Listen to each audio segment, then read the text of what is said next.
Well, g'day everyone and welcome to my channel DB Designs and Sewing Australia. I'm Deb and today I'm going to do the unboxing of my Dahlia Sewciety Easter Bonnet Parade.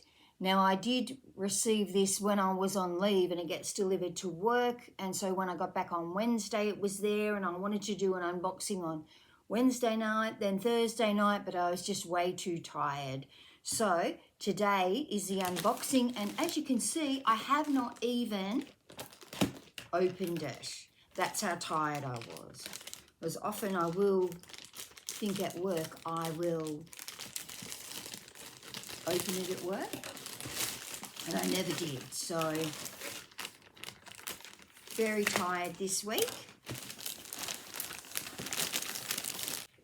I did get something else as well. I'll show you at the end. Kristen's great like that, and she will pop any other order that you have in the box with it, and that will save you on postage. And this is my Easter bonnet. Comes beautifully packaged.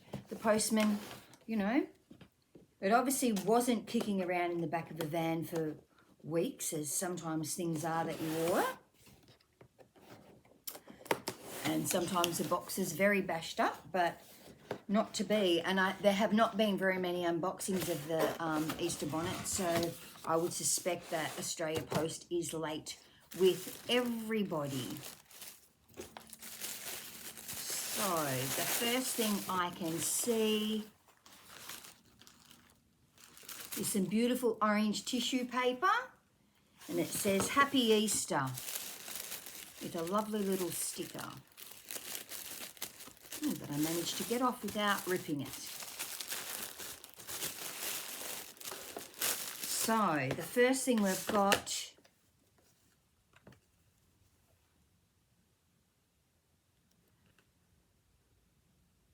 is a lovely little label that says Celebrate Small Wins, Yay. Isn't that cute? I actually don't have very many labels. I must buy one of those things. My QR code, and this lovely postcard that says Happy Easter, and on the other side it says Happy Easter to every bunny. Oops, glary. That's really, really cute. I've got an Easter egg. Ooh, it's a lint Easter egg. And a Milky Bar mocha. That should be nice. Oh, it's a Nestle one, Nescafe. Very nice. Spring Hill Farm carrot cake. Now, Spring Hill Farm is a Victorian-based small manufacturer. And it says it's in Delacombe, which I think is near Geelong. So that'll be lovely. Carrot cake, and another one that's speckled chocolate slice. That will be delicious. Oh, and a very cute little carrot. That's not an edible, that's just a little cute knick-knack. I don't know what else I've got. I've got this really groovy tape measure.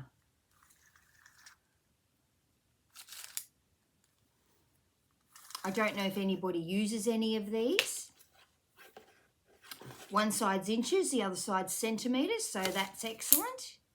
I actually have one that I use, but I think it's in my knitting bag. It's a really good way of keeping it with your knitting, but then I also like to keep one in my handbag so that I can measure things on the spot.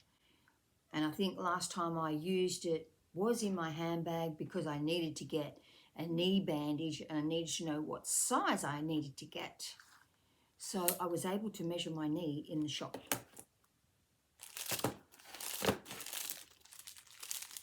Next we've got, this is what smelled beautiful.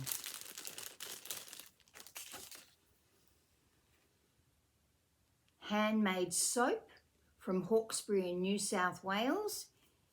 Each bar is unique. And this comes from Queen's Ransom handmade soap, and it's called Confetti Party Sweet Moscato. Isn't that beautiful? That is gorgeous. So that's why the package smells so nice. Now for the fabric. Well, we know it's a knit fabric because this is some Mariflex thread in black. And this is the fabric. Now I have already seen the fabric because I watched Hayley's unboxing, as impatient as I was. The dress you can get a discount on. You can get 20% off the Miri dress. And this is a viscose jersey. But I was actually going to make the Vera top. I think I probably will get that pattern anyway because that's actually a really nice dress, and it has that crossover in the front, but it actually crosses over quite high up, so it's not really a revealing pattern. So I was going to make the Vera top, but I wanted to make the Vera top in, well, let's just say something cheap or a toile first, so that I could make the band, the bottom band, where I wanted it to be, because I wanted to be able to wear it with skirts, and I don't know how long the Vera top is, so I thought I'd make a toile in just a cheaper, probably plain fabric, and see where that lands before I use really good fabric. But I will be overlocking the edge of this and popping it in the wash. It's absolutely beautiful, Kristen. Can you see that gorgeous fabric?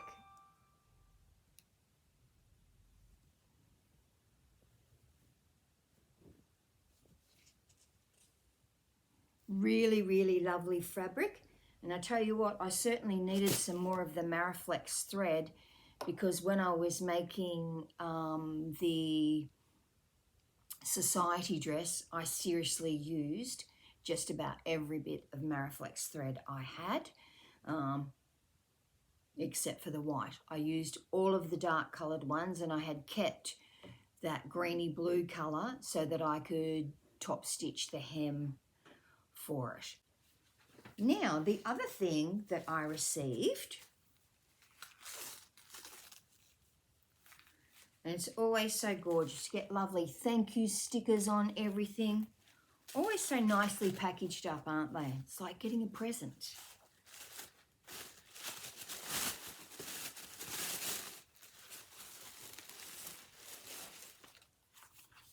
And this is the Atelier Jupe Stina skirt. I had been waiting for this pattern to come in, and Kristen let me know when it had come in so that I could purchase it, and then I said to her, can you just put it with the box? And so I'm going to make this skirt in this fabric. Now, if anybody has seen the site, you will know that this fabric is what the model or the girl or the person modeling the pattern, she's got this exact fabric. So this beautiful fabric that I bought from Kristen, and I had asked Kristen at the time, because she had a photo of the girl in the skirt, and I said, what pattern is that? Must have been when she had the fabric, when she got the fabric in, and they had a model in the skirt. And I said, what pattern is it? And she said it's a Stina skirt, and I think she said it was extended. So I will have to see how long that pattern is on me, because I wanted quite a long skirt.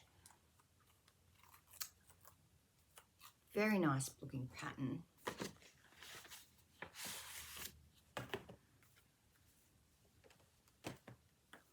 and a lovely colour booklet that does eventually turn into English, so I will be able to make it. It's a skirt. What I do like about this is the seam allowances are all laid out there for you to see what they are. I must admit, sometimes when I'm looking through, because in the old days it was only the big four and everything was 5/8 of an inch or 1.6 centimetres, and now with independent pattern companies, your seam allowance can be anything. And I do like the way that they'll often have the collar section in a smaller seam allowance. It's just not necessary to have that huge seam allowance, and you've just got to trim it off anyway. Oh, it's telling me that the seam allowance is included. There's a front, a back, a front waistband, a back waistband, pockets, and front lining and back lining. I actually thought it had gauze in it, but it doesn't. It's actually got a bit of self-pleating or self-tucking. What do they call it? Oh, they're calling it inverted pleats. And it looks like the waistband's a curved waistband, which always makes it sit nicely. Okay, so it's pretty easy to get your size because they're talking about the finished measurements without the elastic. So, I mean, your elastic is what you want it to be, whether you want it to be firm or looser, or need fabric, lining, thread, interfacing, and elastic. 3 centimetre wide elastic.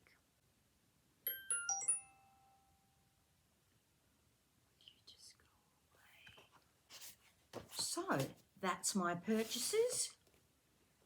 Beautiful fabric, Kristen. This one that I purchased, and this one that came in the Easter bonnet box. Just lovely. It's going to be nice with a nice pair of jeans.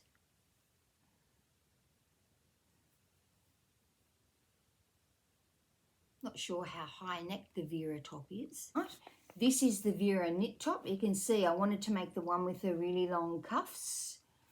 A nice V-neck. So that's what I'm going to be making with the beautiful Easter bonnet fabric, which is a viscose jersey. So thank you for that, Kristen. Lovely as usual. I better go because work, you know, you wouldn't know that I don't work on Fridays because they keep on ringing me. So I will talk to everyone later, and I'll be back a bit later with my makes for the week. Bye.